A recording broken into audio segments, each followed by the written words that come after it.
കണ്ട ഈ പത്രം കണ്ട? ഇതിൽ വാർത്ത വന്നപ്പോ മുതൽ ചങ്കടിച്ചിരിക്കുക ഞാൻ. ഇനി മോഷണത്തിന്റെ പിന്നിൽ ഞാനും കൂടി ഉണ്ടെന്ന് അറബിക്കെങ്ങാനും പറയാൻ തോന്നിയാ കഴിഞ്ഞു. തനിക്കറിയാവുന്ന സ്ത്രീയല്ലേ ഇവരിങ്ങനെ ചെയ്യുന്നത് താൻ വിശ്വസിക്കുന്നു? ഞാൻ വിശ്വസിച്ചാലും ഇല്ലെങ്കിലും കേസ് അതല്ലേ. സൗദികളോടാ കളിക്കണത്.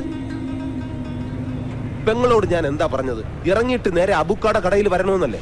എന്നിട്ട് ഇവരെന്താ ചെയ്തേ? 8 മണിക്ക് കടപൂട്ടി പോകുന്ന അബൂക്ക അന്ന് 10 മണി വരെ കാത്തിരുന്നു. ഇവര് ചെന്നോ? അതുപോട്ടെ. എന്നിട്ട് ഇപ്പൊ 2ാമത്തെ ദിവസമല്ലേ ഇത്? ഏതൊക്കെ സ്ഥലത്ത് എവിടെയൊക്കെയാ കറങ്ങി തിരിഞ്ഞ് വന്നിരിക്കുന്നതെന്ന് ആർക്കറിയാം? കാര്യങ്ങളൊക്കെ പറഞ്ഞില്ലേ ഉസ്മാൻ? ഇവരെ നിങ്ങളുടെ അടുത്ത് എത്തിക്കേണ്ട ഉത്തരവാദിത്തം മാത്രമേ എനിക്കുള്ളൂ. ബാക്കി നിങ്ങൾ എന്താന്ന് വെച്ചാ ചെയ്യും. ചങ്ങാതി, ഞാൻ സൗദിയിൽ വന്നിട്ട് കൊല്ലം 10ആയി. ഇതുപോലുള്ള ജാക്ക് പോട്ടൊന്ന് എന്റെ അടുത്ത് എടുക്കല്ലേ. ഒരുമാതിരി വർത്താനം പറഞ്ഞ എന്റെ വിധം മാറും. കൊണ്ട് നടന്ന് പൂതി തീർന്നപ്പോ ഇതിന് എന്റെ തലയിലിടാൻ നോക്ക്. മതിയായെങ്കിൽ താല്പര്യമുള്ള വേറെ വല്ലരും കാണും, അവരെ ഏൽപ്പിക്ക.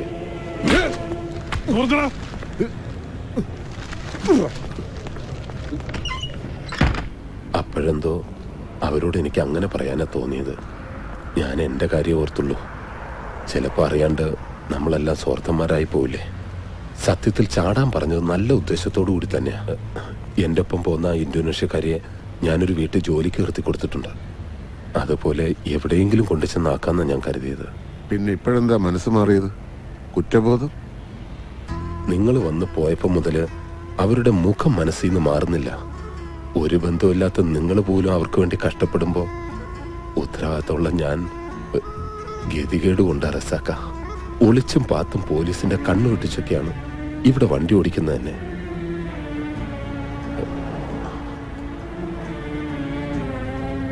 നിങ്ങളെപ്പോലെ ഒരാൾ സൗദിയിലുള്ളത് വലിയ ഹയറായി റസാക്ക. ഏതെങ്കിലും വഴിക്ക് നിങ്ങൾ അവരെ അന്വേഷിച്ച് കണ്ടുപിടിക്കണം. അശ്വതിയെ കൊണ്ടുവന്ന ട്രക്ക് ഡ്രൈവറെ അതൊന്നും ഞാൻ ചോദിച്ചില്ല.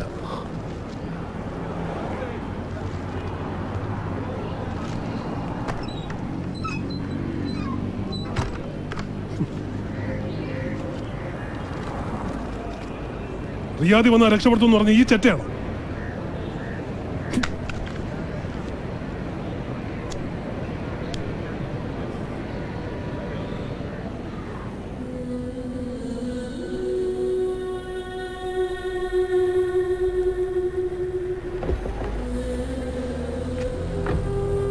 ഇനി ആരെങ്കിലും ഉണ്ടോ അഭയം തരാൻ? മനുഷ്യന്റെ മനകർത്താൻ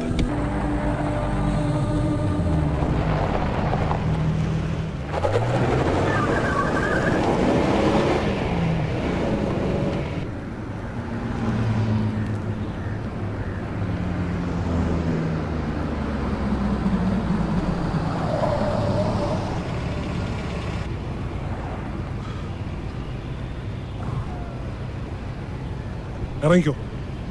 ഇവിടെ നിന്ന് ഏതെങ്കിലും വണ്ടി കിട്ടും. ഉറയിലേക്കോ വേറെ എവിടെയെങ്കിലും പോയി തൊലഞ്ഞു. എനിക്ക് ഇത്രയൊക്കെ പറ്റും. സമയം മെനക്കെടുത്താതെ ഇറങ്ങാം.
പറഞ്ഞ കേട്ടില്ലേ? കേറ്.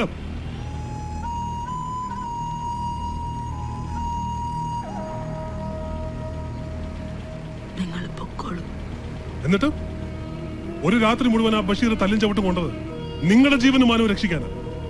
അവനോട് ഞാൻ എന്ത് സമാധാനം പറയും? നിങ്ങളെ വഴിയിൽ ഉപേക്ഷിച്ചത്.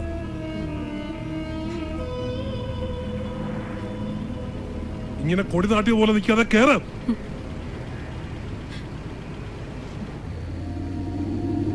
ഒരു പെണ്ണിനെ പോരെ കണ്ട അറിയാണ്ടല്ല സിസ്ക, എന്തെങ്കിലും ഒരു വഴി തെളിയും. മുനീറ, നീ ഒന്ന് വീട്ടിലേക്ക് കൊടുത്തേക്ക്.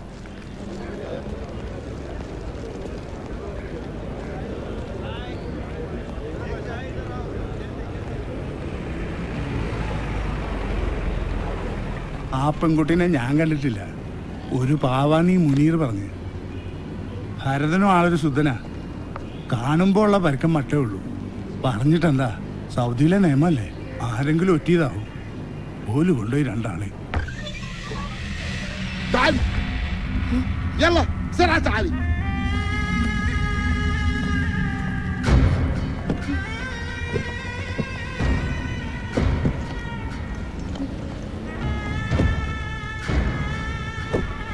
تعالي هنا، اركب السيارة.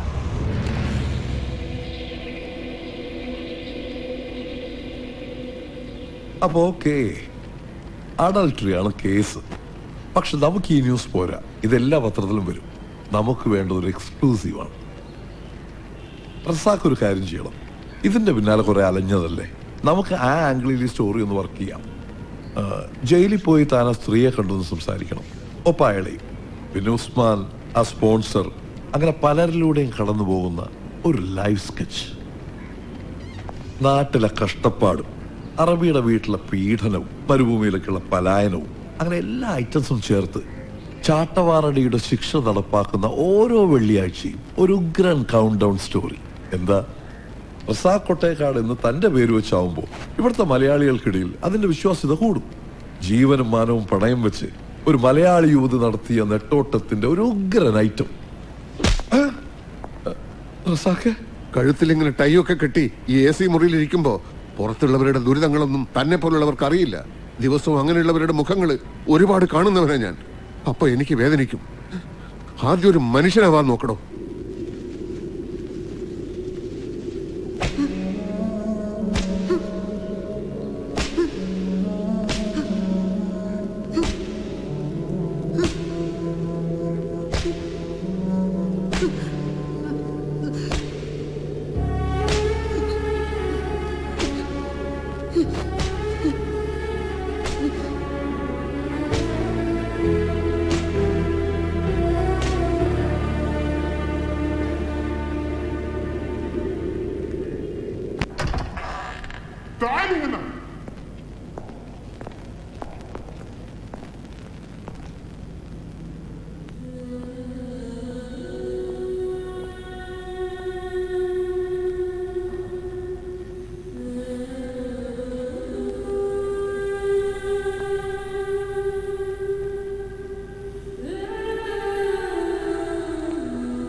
ഞാൻ റസാഖ്, റിയാദിലെ ഒരു സോഷ്യൽ വർക്കറാണ്.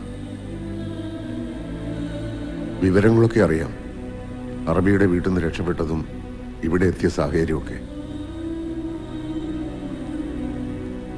ശരീഅത്ത് നിയമത്തിന് ഒരു വിട്ടുവീഴ്ചയില്ല. അനുഭവിച്ചേ പറ്റൂ. സ്പോൺസറുടെ പരാതിയിൽ ശിക്ഷ കിട്ടാൻ സാധ്യതയില്ല. അത് കള്ളക്കേസാണെന്ന് കോടതി തെളിയും. ഞാൻ അശ്വതിയുടെ വീട്ടുകാരുമായി ബന്ധപ്പെട്ടിരുന്നു. പേടിക്കണ്ട, ഇവിടെയാണെന്നൊന്നും ഞാൻ പറഞ്ഞിട്ടില്ല. അശ്വതിക്ക് വിളിക്കാൻ കഴിയാത്തതിനെപ്പറ്റി ഞാൻ ചില നുണകൾ പറഞ്ഞു. അവര് വിശ്വസിച്ചോന്നും അറിയില്ല. ശിക്ഷ കഴിഞ്ഞാൽ നാട്ടിലേക്ക് പോവാം. ധൈര്യമായിട്ടിരിക്കൂ, ഒന്നും സംഭവിച്ചിട്ടില്ല.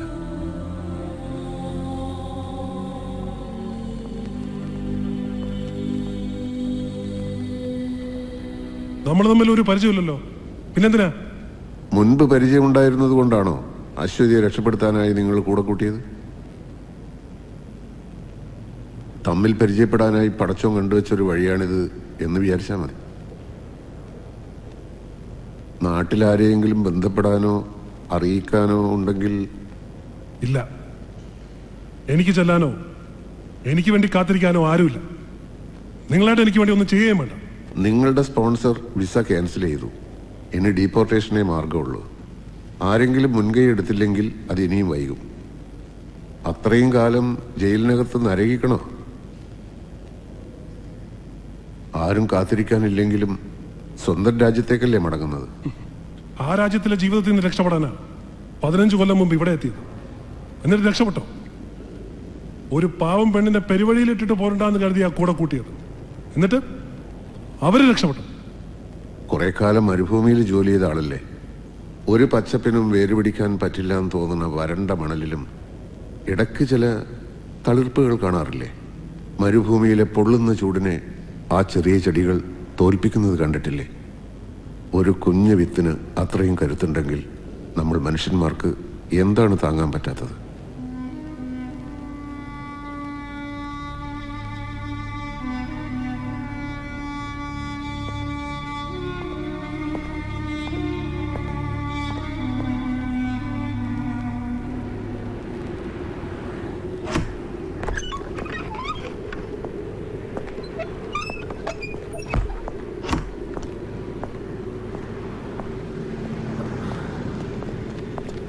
നിങ്ങളിത് എന്നെ പണിയാ റസാക്ക കാണിച്ചേ? എന്തേ? ദിവസവും കയറി ഇറങ്ങണല്ലേ എംബസിയിൽ? എത്ര തവണ ഞാൻ പറഞ്ഞതാ പാസ്പോർട്ട് എക്സ്പയർ ആയി, പുതുക്കണമെന്ന്. നാളെ ആട്ടെ മറ്റന്നാളാവട്ടെ എന്നും പറഞ്ഞ് നീട്ടിയച്ചിട്ടിപ്പോ മറ്റുള്ളവരുടെ കാര്യത്തിനായി നടന്നിട്ട് അവനവന്റെ കാര്യം വന്നപ്പോ ഇന്ന് വ്യാഴം നാളെ വെള്ളി 2 ദിവസം മുടക്കുമല്ലയോ? അതിനിപ്പോ എന്റെ പാസ്പോർട്ട് അർജന്റായിട്ട് പുതുക്കിയിട്ട് എന്തിനാണോ? ഇപ്പഴാ നാട്ടിൽ നിന്ന് ഫോൺ വന്ന്. അപ്പൊ നിങ്ങൾ അതിനകത്തും. എന്താ കാര്യം? ഇക്കടെ ഉമ്മ പോയി റസാക്ക.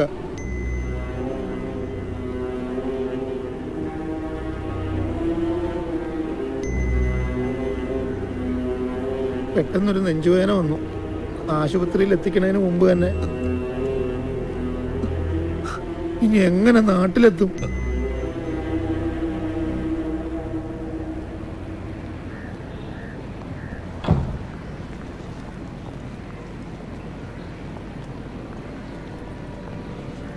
റസാക്ക,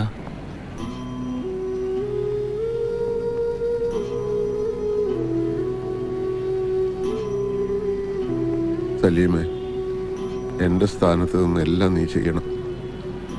പള്ളിക്കാരോട് പറഞ്ഞിട്ട് പാപ്പാന്റെ കബറിന്റെ അടുത്ത് തന്നെ ഉമ്മാക്ക് കബർ വെട്ടണം.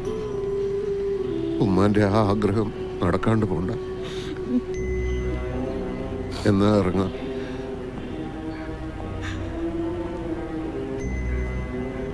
ഞങ്ങളെല്ലാരും ഇവിടെ മയ്യത്ത് നിസ്കരിക്കാം. ഉമ്മാക്ക് വേണ്ടി എനിക്കിനി അതല്ലേ ചെയ്യാനുള്ളൂ.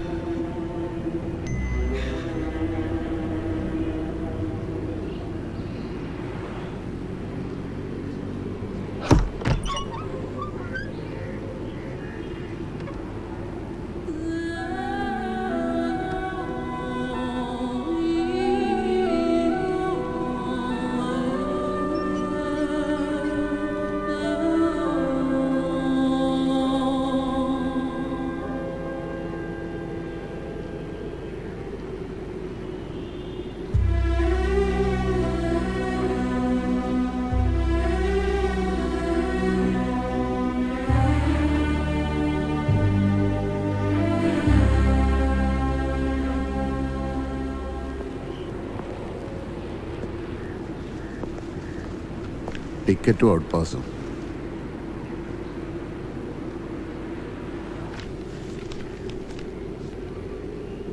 ഉറക്കത്തില് നമ്മൾ ഒരുപാട് ദുസ്വപ്നങ്ങൾ കാണും. ഉണരുമ്പോൾ അതൊന്നും ഓർത്തു വെക്കാറില്ലല്ലോ. ഇവിടുത്തെ ചെറിയ കാലത്തെ ജീവിതവും അതുപോലൊരു ദുസ്വപ്നമായിരുന്നു എന്ന് വിചാരിക്കണം. സഹിച്ചതെല്ലാം ഈ മരുഭൂമിയിൽ തന്നെ ഉപേക്ഷിച്ച് വേണം വിമാനം കയറാൻ.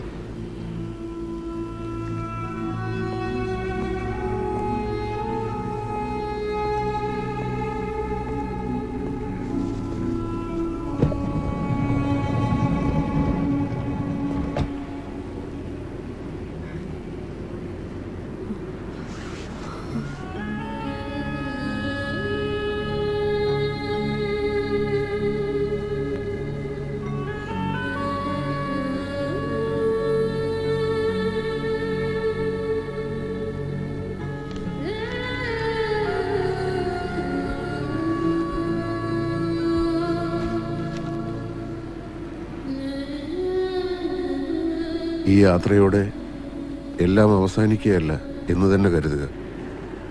അല്ലേ ബ്രദർ?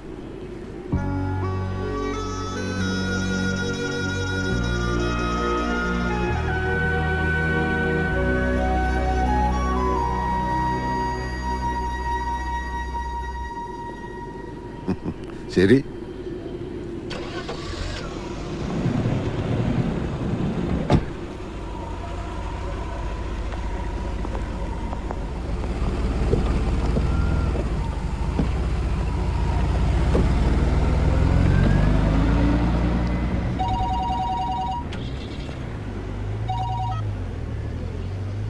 ഹലോ, അതെ, ആണോ? ഏത് ആശുപത്രി? ആ, ഞാൻ ഇപ്പൊ തന്നെ എത്തിക്കോളാം.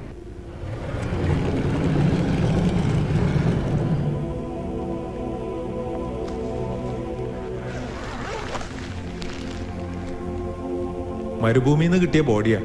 4 മാസമായി ഇവിടെ.